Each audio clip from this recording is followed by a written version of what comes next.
እስቲ አስቡት ለሰዎች አዲስ የንግድ ሐሳብ ይዛችሁ ሄዳችሁ 217 ጊዜ አይሆንም፣ አይሳካም፣ ይህ የማይሆን ህልም ነው ተብላችሁ ብትባረሩ ምን ታደርጋላችሁ? አብዛኛው ሰው እጅ ይሰጣል። ነገር ግን አንድ ሰው አልተሸነፈም። ዛሬ ስታርባክስ በዓለም ላይ ከ30,000 በላይ ቅርንጫፎች ያሉት ግዙፍ ተቋም ነው። ነገር ግን ይህ ድርጅት በውድቀት በለቅሶና ማንም ባላመነበት ህልም ላይ የተገነባ መሆኑን ያውቃሉ? እንዲያውም ስታርባክስን ሊከስር ጥቂት ቀናት ቀርተውትስ እንደነበረ። ዛሬ ከአንድ አነስተኛ የቡና ፍሬ መሸጫ እስከ ዓለም ንግስና የደረሰውን ሰውን የሚያነሳሳውን የስታርባክስን ትክክለኛ ታሪክ እንመለከታለን። እንደ አውሮፓውያን አቆጣጠር በ1971 በሲቲያል ከተማ 3 ጓደኛ ማቾች ስታርባክስን ሲመሰርቱ አንድም ቀን ቡና አፍልተው የመሸጥ ሐሳብ አልነበራቸውም። ዓላማቸው የበሰለ የቡና ፍሬ መሸጥ ብቻ ነበር። ለ10 ዓመታት ያህል ንግዱ በጣም አነስተኛና ቀዝቃዛ ነበር። ለውጡ የመጣው ሃዋርድ ሹልትዝ የተባለ ወጣት ድርጅቱን ሲቀላቀል ነው። ሃዋርድ ወደ ጣሊያን ለጉዞ በሄደበት ወቅት አንድ የሚገርም ነገር አስተዋለ። ሰዎች ካፌ የሚሄዱት ቡና ለመጠጣት ብቻ ሳይሆን ለመገናኘት፣ ለማንበብና ለመዝናናት ጭምር ነበር። ይህንን ሐሳብ ይዞ ወደ መስራቾቹ ተመለሰ።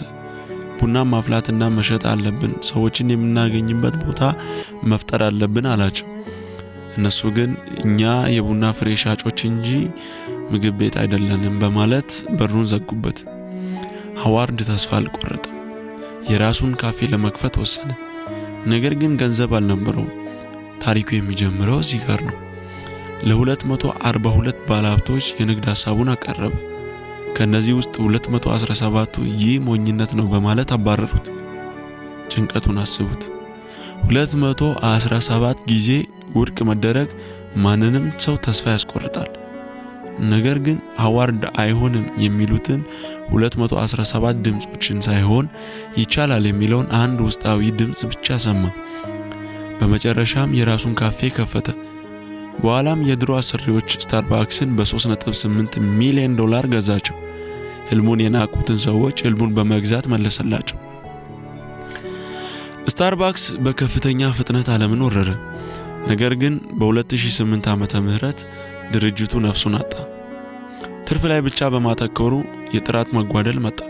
ደንበኞች ፊታቸውን አዞሩ። ድርጅቱን ሊከስር ጥቂት ቀናት ብቻ ቀሩት። በዚህ ጊዜ ሃዋርድ ወደ ስልጣን ተመለሰና መላውን ዓለም ያስገረመ አንድ ደፋር እርምጃ ወሰደ። በአንድ ቀን በአንድ ሰዓት በአሜሪካ የሚገኙ 7100 ሱቆችን በአንድ ጊዜ ዘጋ።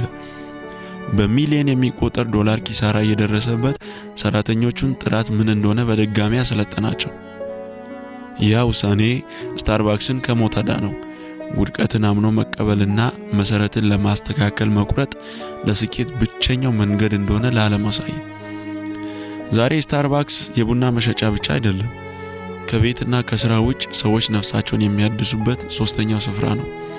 ከዚህ ታሪክ የምንማረው ትልቁም ነገር ሌሎች አይሆንም ስላሉ ህልምህ አይቆምም። ህልምህ የሚቆመው አንተ ራስህ አበቃውስ ብለህ ስታቆም ብቻ ነው። በ218ኛው ሙከራ ዓለምን የምትቀይርበት እድል ሊገኝ ይችላል። ስለዚህ ተስፋ አትቁረጥ። ይህ ታሪክ ብርታት ከሆናችሁ ላይክ አድርጉት። የእናንተስ 217 ጊዜ አይሆንም የተባለ ህልማችሁ ምንድነው? ኮሜንት ላይ አጋሩኝ። እንዲህ አይነት አነቃቂና እውነተኛ መንገድ ታሪኮች እንዲደርሳችሁ ይህን ቤት ሰብስክራይብ ማድረግ እንዳይረሳ። በቀጣይ ቪዲዮ እስክንገናኝ ቸር ያቆየን።